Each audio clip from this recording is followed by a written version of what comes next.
Antropologiese studies het bewys dat ons voorsate vleis verkies het.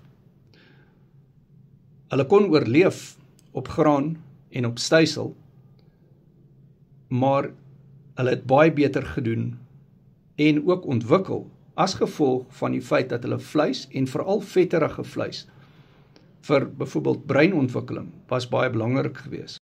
Die blou sone studie waarvan jy na verwys, het baie flaws en baie van die karnivoor dokters het al daaroor gepraat. Byvoorbeeld die Hadza het baie byvoorbeeld apies, bobiane en skilpaaie geëet.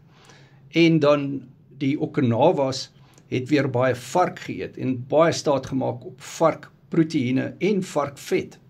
So daar's baie flaws in die Blue Zone studie en daar is baie video's daaroor wat die karnivoor dokters al gemaak het. Karnivoor Keto Word Coaching, WhatsApp my nommer is in die bio.